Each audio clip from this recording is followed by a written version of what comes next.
Wow, this crowd is better than most of the curling crowds I've played in front of. Awesome. 2010, the Winter Olympics in Vancouver. I have been asked so many times what it was like. Playing for Canada in Canada at our biggest Olympics ever was not only a dream come true for our team, but for all the Canadian athletes. Wearing that maple leaf, that red and white, that feeling is still beyond words for me.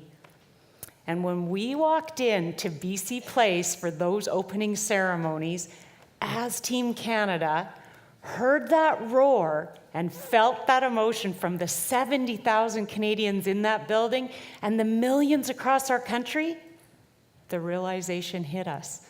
We were Olympians. It was life-changing. And then, almost 2 weeks later, we were standing on that podium being presented with our medal.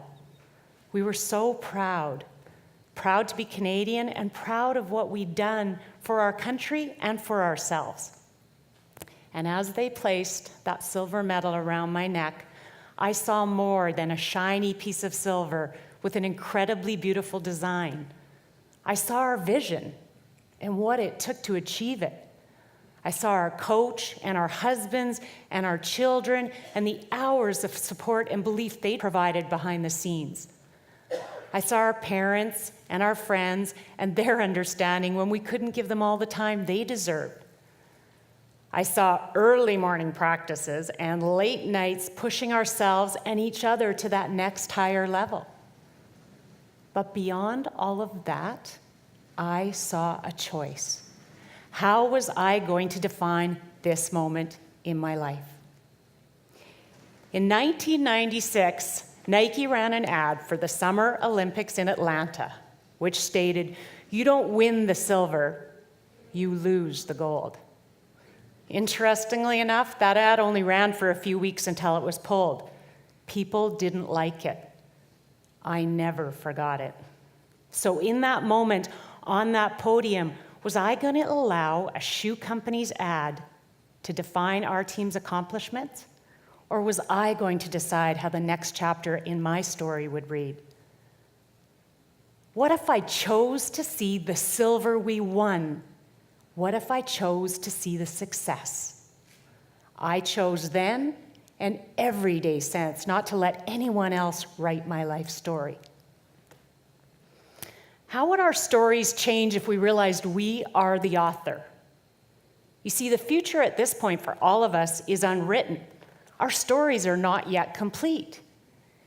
And when we realize that we have the ability to control our storyline by the choices we make, how we view the opinions of others, and by the perspective we choose, we then become the author. You are never going to stop that outside noise. Our lives will always be bombarded by the messages and the opinions of others, good or bad. But the path your life takes because of that noise is your choice. And now I would like to tell you 3 stories about 3 people choosing their path. 2 brothers are born into a life with an abusive, alcoholic father. One brother grows up and becomes an addiction counselor. The other becomes an alcoholic. When they're both asked the question, "Why are you the way you are?" the addiction counselor answers, "Because of my father." The alcoholic answers, "Because of my father." Therein lies lesson number 1.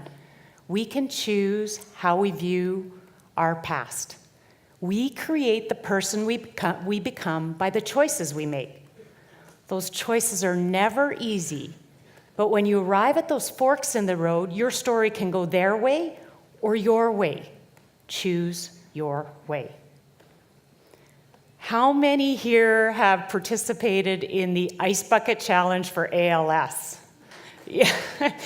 It's been amazing, and it's so wonderful how it's helped raise awareness for a disease that many people knew very little about. In 1939, there was an incredibly talented baseball player that ended up being diagnosed with a life-ending disease. On July 4th of that year, on a very hot day at Yankee Stadium, he gave a speech that really wrote his life story. The part that amazes me the most is that he didn't even know he was going to be asked to speak that day.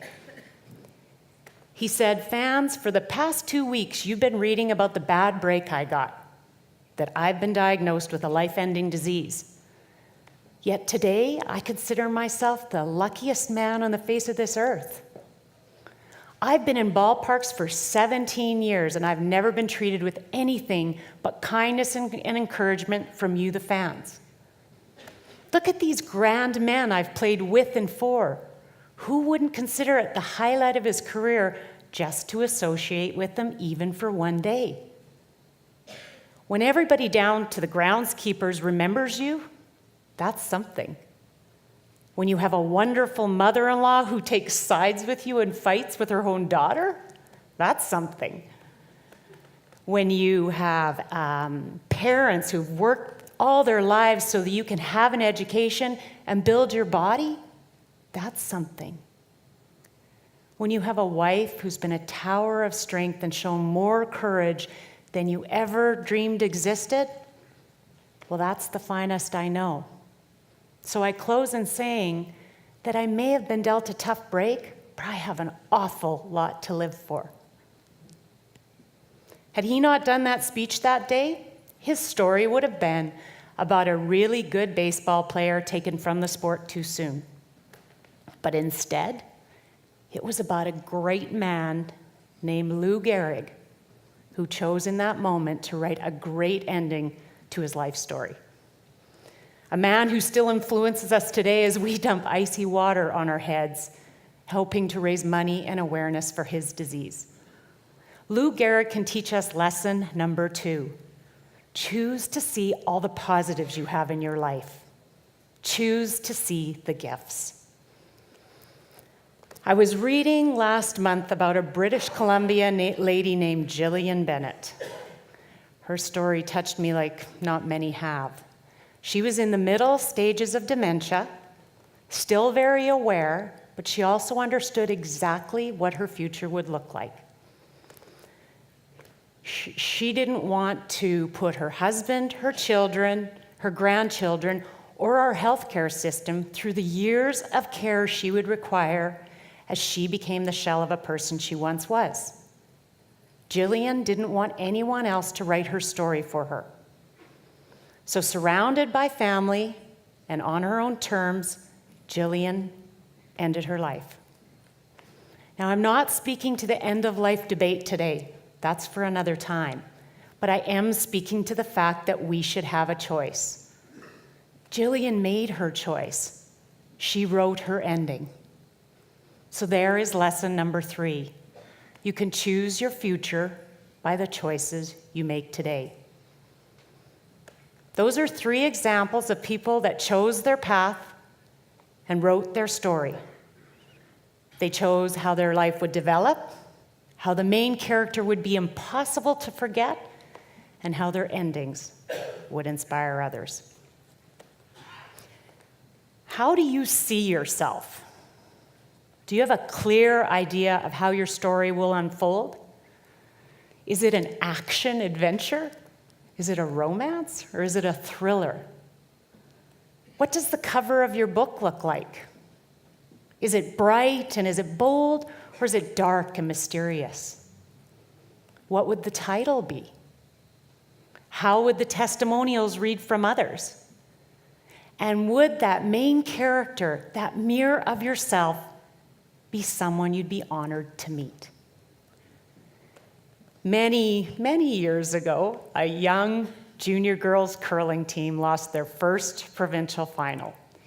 And they were pretty upset, but they quickly got over it and realized that they had many years ahead of them to win. The parents of one of the girls came up after the game. They were devastated. "What happened out there? You guys may never get another chance like that again." The parents of one of the other girls came up and they said, "Great game. That was so exciting. You guys are going to do it next time." One little girl never curled after that year. I never saw her again. One little girl did do it. she went on to win a silver medal for her country. You're never going to stop the noise, and you do not need to listen to the opinions of others. It's your choice how you filter those stories.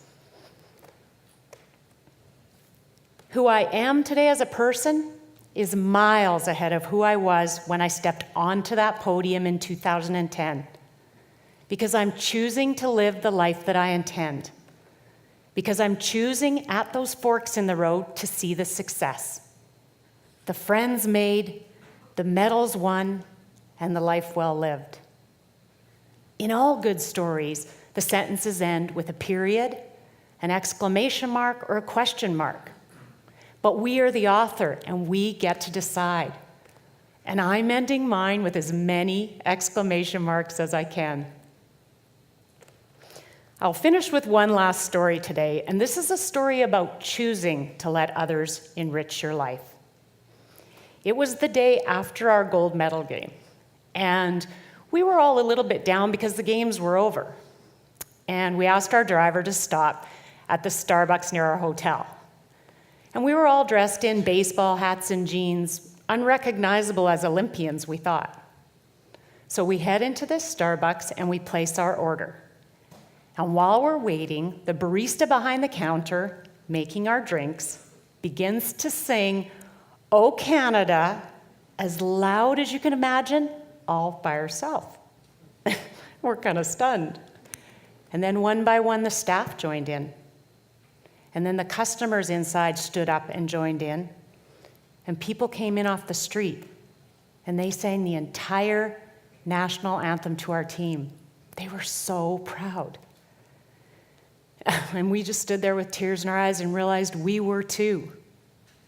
And because of those people that day in Starbucks, complete strangers, I saw what the next chapter in my story was going to look like.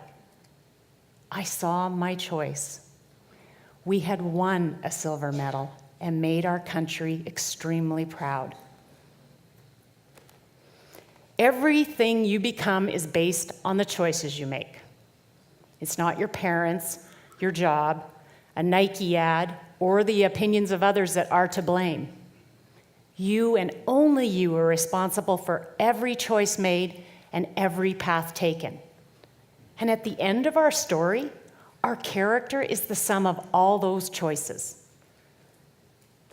If I can leave you today with any words of wisdom, they come from an iconic Harley-Davidson ad, which says, "When you write the story of your life, don't let anyone else hold the pen." When you write the story of your life, don't let anyone else hold the pen. So I challenge each and every one of you here today, hold tight to that pen, write the story you intend, and create